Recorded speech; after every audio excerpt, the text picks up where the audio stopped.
okay, where I had said that we are looking at these homogeneous coordinates, and so if you have a Cartesian thing, if you have a Cartesian coordinate, if you have a Cartesian coordinate xy,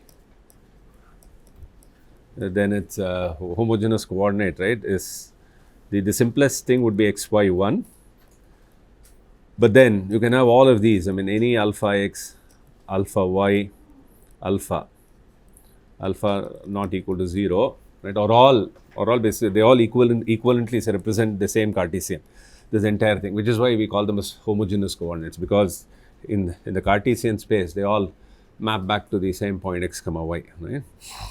So in yesterday's problem, right, when we were trying to do a perspective, this one a projection, and we wanted to have a relationship which is linear between the scene point and your image coordinate, right? So there we took alpha, since alpha can be any, right, this is valid for any alpha not equal to 0. So we actually took alpha to be z1, right, which is the capital z coordinate for the point P with respect to camera center O1. So we did the following, right? So we said z1, what was it, x1, then we said z1, y1, z1, right, is equal to, let's call this as k, okay, where k is this matrix f00, 0, it's a 3 cross 3, 0 f0, 0 0 1, where f is the focal length of the camera, and then, right, 1 0 0 0 0 1 0 0 0 0 1 0, multiplying, and then again the 3D coordinate expressed in homogeneous form would be x1, y1, z1, 1, right. So in a sense, using this homogeneous coordinates, right, you are able to now create a I mean, why linear? Of course, because anytime you have a linear transformation that can explain something, you would always go for that rather than something that is non-linear, right? Linear has its own, I mean, you know that linear has so many advantages, right, over anything that is non-linear. Okay, so now you can also, of course, pull out z1 if you wish, and then the way we kind of go back is that the first two coordinates divide by the third one, and that will take you to the Cartesian coordinate, right? Now, and then I also said that you actually, so now if you were to go from O1 to O2, and suppose with respect to O2, this point P that is sitting on that plane has a coordinate x2, y2, z2, then clearly, right, we can write x2, y2, z2, 1, okay, in homogeneous form. This will be your R, okay, I think I used a capital T for the camera motion, and then 0, then 1 being a scalar, and then this would have been x1, y1, z1, 1, right. I think this is where I thought we had stopped, right. Okay, now going further, now this R, right, we would like to have an interpretation for this R, which is of course a 3D rotation matrix, okay, which is actually a 3 cross 3 matrix, and and there are various ways to interpret this R. Okay, the one interpretation that I feel is very handy and which is easy to understand is what is called angle axis representation. What is called angle axis representation, and you will understand why it is called so. Representation for R. Okay, this angle axis kind of So let me just write this down. There are different ways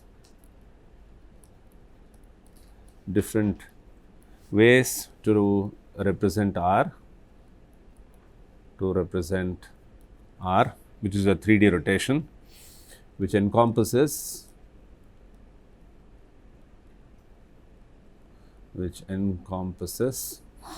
rotations about x, y, and z axis.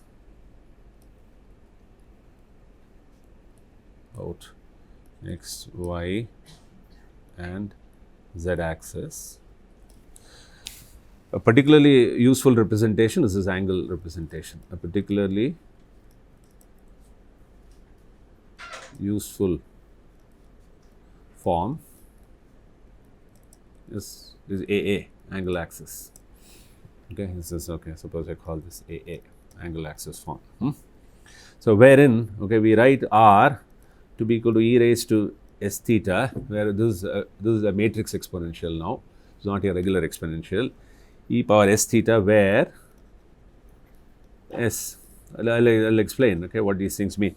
So s is 0, a z, I'll tell you what each of these entries are. A y minus a z, 0, a x, a y minus a x, 0. Okay. So, right, what this actually means is that, when you have, okay, and there is a fundamental sort of a theorem, okay, which says, which is actually due to Euler, which says that, any of these rotations that you kind of do in 3D, they can all be equivalently represented. Any 3D rotation can be equivalently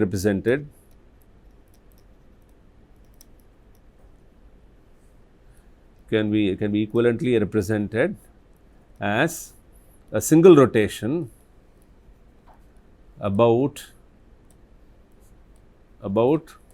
a unit axis that you have to properly choose, about a unit axis, and by an angle theta.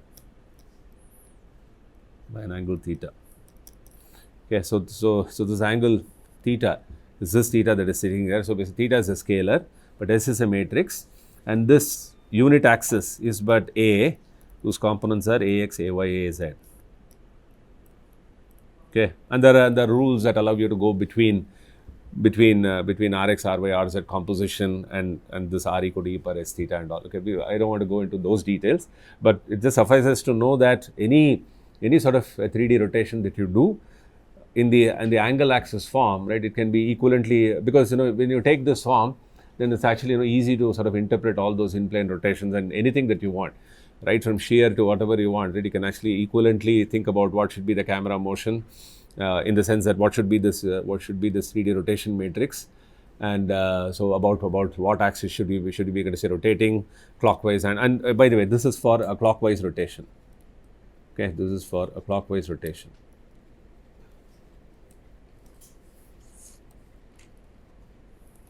And as you can see, right, clearly S is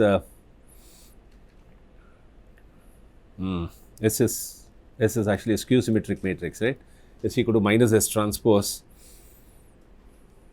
because it needs to be that way, right? Even otherwise, of course, one is you just do check that by observation, that S equal to minus S transpose. The other way to argue is that because R should be orthogonal, from here R transpose should be E S transpose theta, but S transpose is E power minus S, not this, E power minus S theta, and therefore RR transpose should be E S theta, E minus S theta, which is equal to the identity matrix. So I told you, there is a matrix exponential. It is not one. Give you the identity matrix, which is of size 3 cross 3, right? So the S is such that it is anyway skew symmetric. It has to be. Okay. Then going further on, right, what we actually do is when we look at right, when you look at E power S theta, so if you do a Taylor series expansion, right, for this guy, right, what you will get is I plus S theta plus S square theta square by 2 factorial, right. I'm going to write down a few terms, okay. This is deliberately I'm going to do this. You might wonder why am I writing so many terms, but I want to, plus S power 4 theta power 4 by 4 factorial plus S power 5 theta power 5 by 5 factorial. Okay, I'll stop here. S6 theta 6 by 6 factorial and so on. Okay. Now this S, right, and also note that, right, this guy has, and note that this A has actually a unit norm. So norm of A is 1. Okay, because I said a unit axis. Okay, so this norm of this A is 1. Okay, if you use a condition that this norm of U is 1, then I leave it to you to show as a small exercise, right? Please show that. Okay, I can do this here, but then let's not waste time. Please verify that S cube. What do you think S cube might be equal to? Anybody wants to make a wild guess?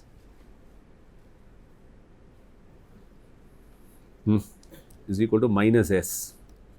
Okay, you can check this out, but use the fact that norm of A is 1. Okay, because you will get terms like ax square plus ay square plus az square and all you will get. Okay, and you should equate that to 1. Then, if this is so, then what will be s power 4 then? Minus s square, right? Because s power 4 is s power 3 into s. S power 3 is minus s, so minus s square. S power 5 will be s power 4 into s, so minus s cube, but s cube is minus s, therefore this will become plus s, right? S6 will be s square, right? And so on. Okay, we can go on and on and on.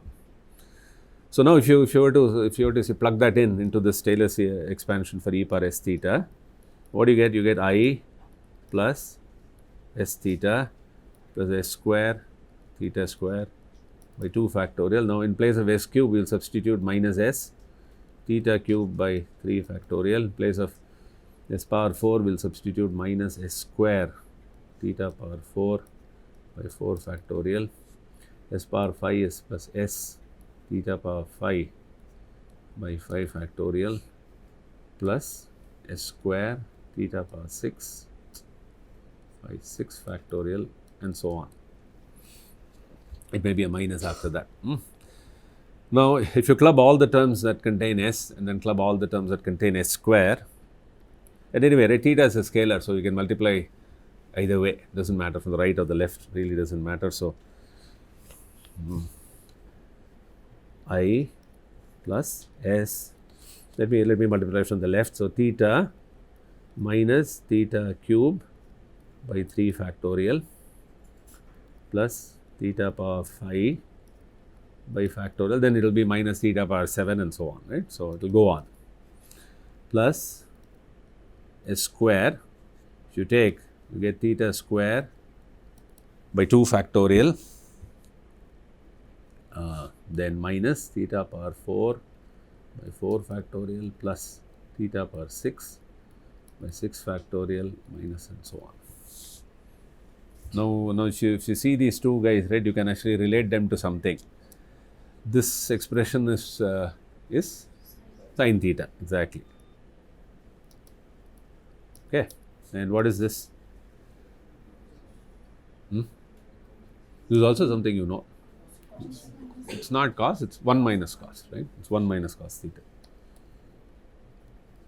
So this is 1 minus cos theta, right? So this e power s theta has a closed form expression which is I plus, you can multiply whichever way you want, I mean sin theta into s. So that means that every element in that matrix, right, will get multiplied by sin theta plus 1 minus cos of theta into s square. Again, s square is something that we can always find out given the entries of s. So 1 minus cos theta is again a scalar that will multiply every entry of s square, okay, in that matrix. Now this is called actually Roderick's formula.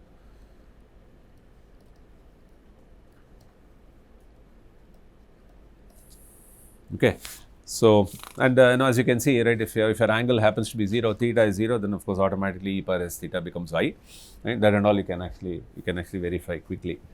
Now I'll kind of say come back to this later. Okay, when we actually want to, like I said, right, you have a camera motion, you have a scene, and then what kind of an image will you get when you do that kind of camera motion, right? That is something that we will see using this R and other things. Now coming back to your homogeneous coordinates, coming back to the coordinate space. Okay, that was only an aside to just know as to how we can interpret R. Okay, one of the simplest ways to interpret R is like, equivalently expressing it as a rotation by a clockwise or counterclockwise. Accordingly, that S should change. That was for clockwise rotation about a unit axis suitably chosen. Coming back to the coordinate space, right?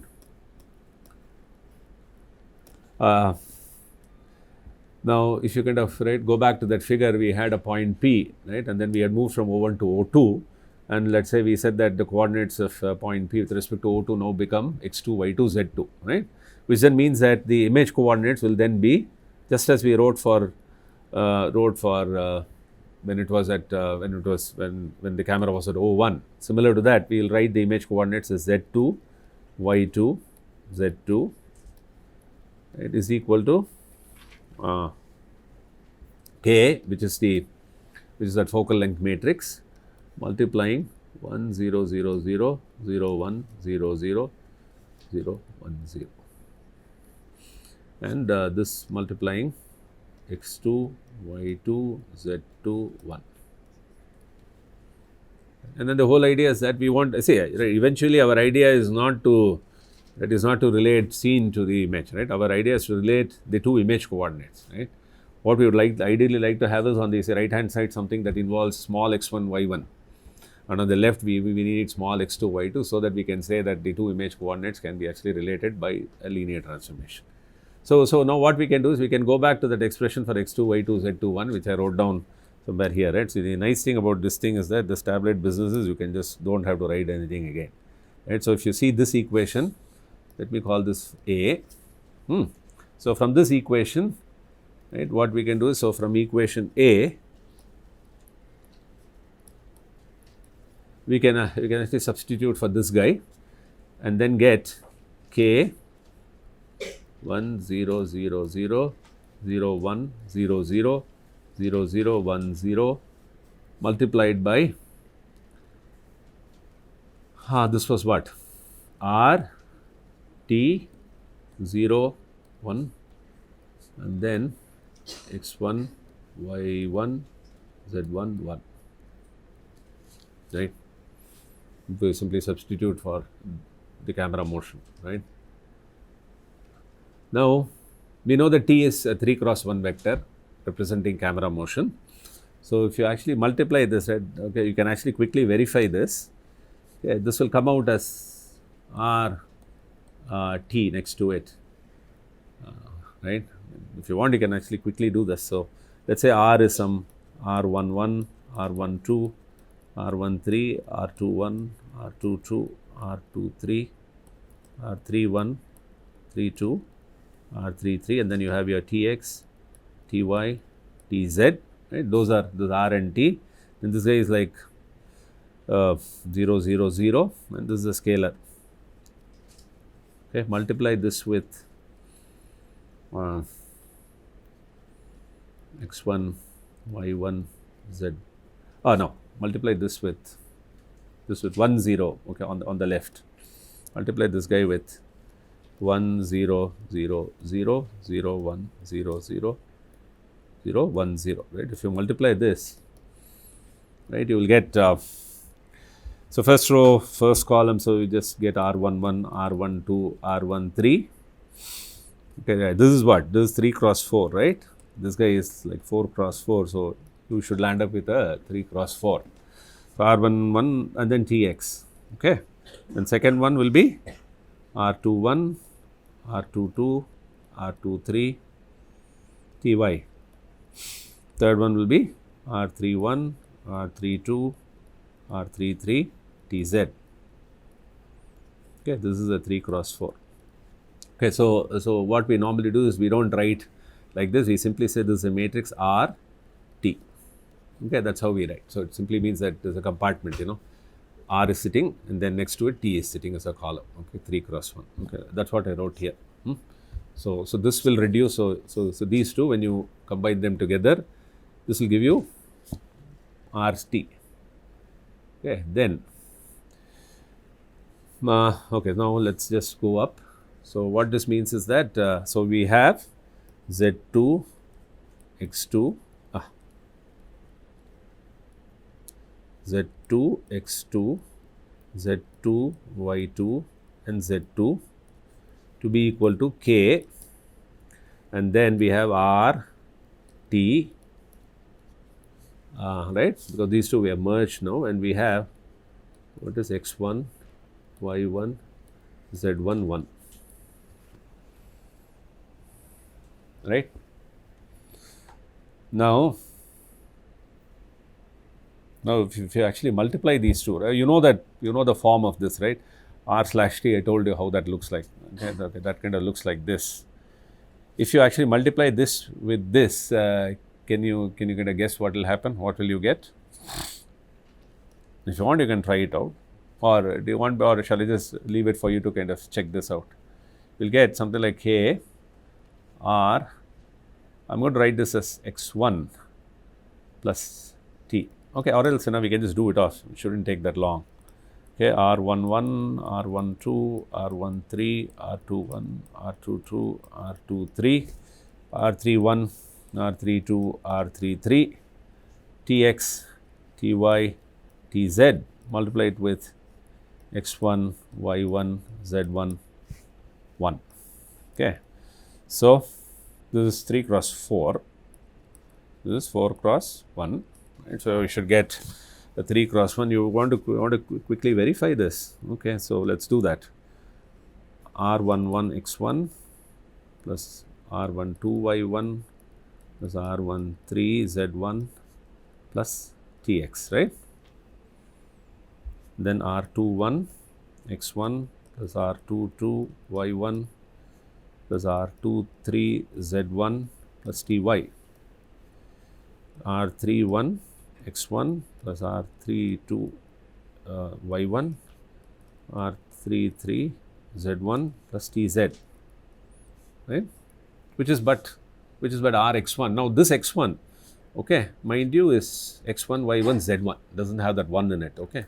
So, that is why I wrote it as x1 with an underscore, just to repeat the fact that, reiterate the fact that this is not this x1 y1 z1 1, it is simply the vector x1 y1 z1, because as you can see here, right, if you multiply, all that you have is x1 y1 z1, and then you add your translation, right, Rx plus T. So, T is Tx, Ty, Tz, right. This matrix is but Rx, okay, in this manner if you write, and this is your T. So, you are just adding the 2, and that is how you can write this. Now, until now, right, I mean, you would wonder that really we have never made use of the fact that we are kind of looking at a plane.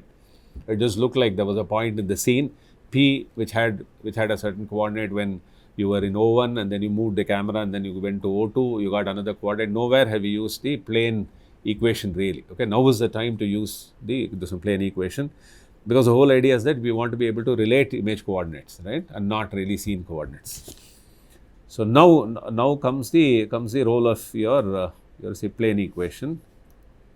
Okay. Now, given that right, so if you go back and check, right, in that figure that I had drawn, what we had said was, given that d is a perpendicular distance, given that d was the perpendicular, or d is the perpendicular distance, if you go back and check, right, I would have mentioned this distance of the plane from the camera center, right, when it was at O1, by the way. When it goes to O2, it can change, okay, the d can become something else, of the plane from the camera center O1,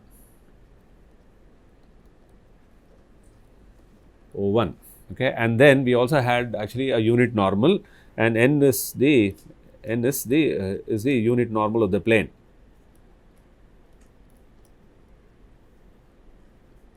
Unit normal of the plane.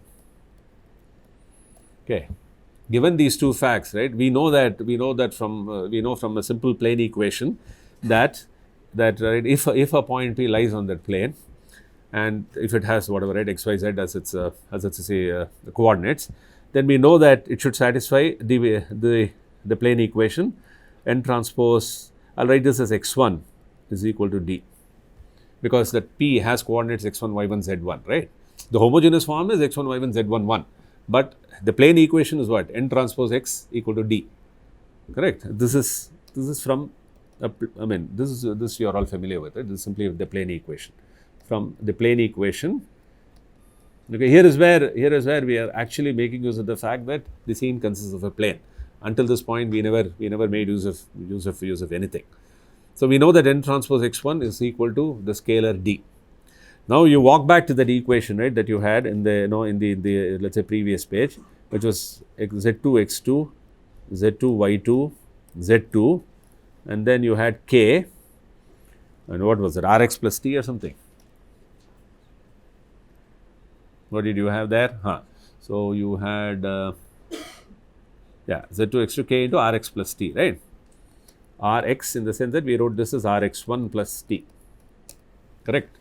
So, now what we can do is, right, we can actually play a small trick.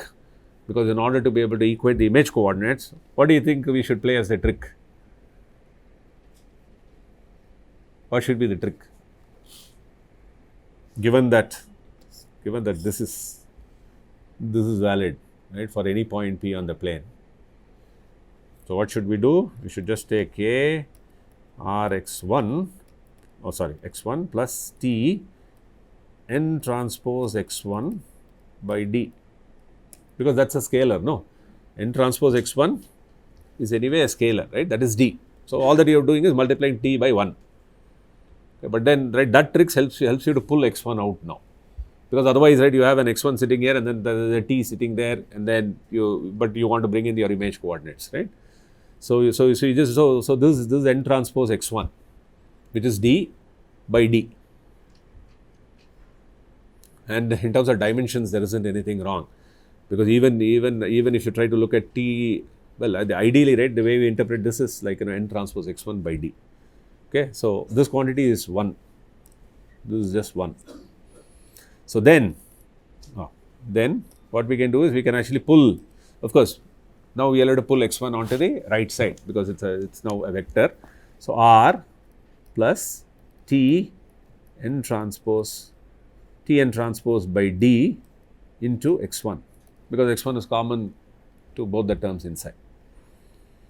So now, right, we have at least reached a stage where there is x2, y2, z2 on the left hand side, and then we have x1 standing alone now, right, which is still a scene coordinate. Now, if you go back to that equation, right, that we wrote, that z1 x1, z1 y1, z1, right, what did we write this as? The focal length times, and then we wrote this as 1 0 0 0 0 1 0 0 0 0 1 0 times x1 y1 z1 1, right? This was one of the first equations we wrote. And then this also means that if you multiply it, this will give you k times x1 y1 z1, right? This is but your x1, okay, the way I've been indicating x1. And therefore, right, and k is simply f0 0 0 0 0 0 1. Therefore, x1 from this equation is k inverse z1 x1, z1 y1, z1. And please note that, right, this doesn't mean that one can go to a scene coordinate, one can go find out where that point is given an image point. Okay, it is never possible, because, right, when that point, right, maps onto the image, you can't go back and tell where was that point. But here, right, you are assuming z1 knowledge, then you can write this, right? Without that z1 knowledge, you can't write this. So it doesn't mean that this inverse means that given an image coordinate, you can go to the scene point. No, we are assuming knowledge of z1, okay, which in reality we do not know what is z1. But for us, for kind of completion of equation, this is fine. Okay, one should not interpret this equation as something that takes you from the image coordinate straight to a 3D point. That is what the whole problem about estimating 3D nature of a scene from images. Why is it such an ill-posed problem? Because a point here maps to let's say an image point here, but even the one behind also maps there. There's a whole ray, right? So where do you stop, right? So you can't directly pinpoint and say that here is where that point is, right? So because the entire ray is mapping to that point. Okay, but here that z1, okay, we are assuming this equation that the z1 is sitting inside the image coordinate, right? That is why we are able to write this. Okay, anyway, I mean, right, you don't have to. I mean, right, you may not even think so much about it. I just wanted nobody to get confused that one can go back to the 3D point from the image coordinate. Okay, you cannot, unless you have more than one view or something. Okay, now here, so now we can go back and say substitute for x1 here, which then means that now let me just pull out this z2 and write this as x2 y2 1, and you will have k into r plus t n transpose, or we typically write this as 1 by d times n transpose, and then x1 I am going to write it as k inverse. Again, I will multiply this by the scalar z1, and I have x1 y1 1. Okay. So now what you have is some x2 y2 1 in the homogeneous form, right, and then it is getting, right, and then it is being related to the image coordinate of the first view, which is x1 y1 written in a homogeneous form, right. So which then means that we can go further and write this as some lambda, where lambda is some z2 by z1, and you have x2 y2 1 is equal to k times r plus 1 by d T n transpose k inverse x2 y, x1 y1 1. Okay, so now note that T n transpose is going to be a 3 cross 3 matrix, because T is a column vector, T x t y t z, n is some n x n y n z is a unit normal. You multiply this like taking an outer product. So this will be a 3 cross 3 matrix scaled by d and then added to R, which is also a 3 cross 3. K is 3 cross 3, K inverse is 3 cross 3. So this entire thing, right? This is what is called your homography. And as you can see, right, this we could not write in the form that we wrote earlier. We had simply x comma x y, and then we could relate in plane rotations, in plane translations, all with simply 2, right? On this side we had only a 2 cross 1 vector. But the moment you go higher up, right, when you try to talk about a projective transformation, you resort to homogeneous coordinates, and only the homogeneous coordinate space, right, can you relate that to through a linear transformation. And clearly homography, it is simply a matrix which is a 3 cross 3 matrix. And because of this lambda, which is a scale factor sitting there, right, this homography, let's call this as H, the 3 cross 3 matrix, can be estimated only up to a scale factor. Can be estimated only up to a scale factor. Up to a scale factor. Which also means that it doesn't have actually 9 unknowns, because you can only estimate it up to a scale factor. It's like saying that, if I had a vector ax plus, let's say, by plus cz, and suppose you said that I can only estimate it up to a scale factor, then it means I can only find it as alpha times the whole vector. So I might as well say divide the last, your z coefficient, whatever it is, right? Let's say it's alpha c. So I may just divide the whole thing by alpha c. So then I'll have one coefficient for for x, one for y, and then z will have just the unit as coefficient, right? Similarly, this homography, think of it as if you put it up as a kind of a vector, whether you look at it as a matrix or vector, right, it doesn't really matter. You can look upon it as a 9 cross 1 unknown vector, or you think of it as a matrix. Ideally you should think of it as a matrix, and because it can be only estimated up to a scale factor, so it has effectively 8 unknowns. And we call them as unknowns because, right, when somebody gives you these 2 images, right, coming from 2 different views of the camera, right, what is normally asked is what will be that homography that will actually relate these 2 images. Correct? Right, that is because that is a problem that we actually typically end up solving, because nobody tells you directly that a homography matrix. People will only typically give you 2 images.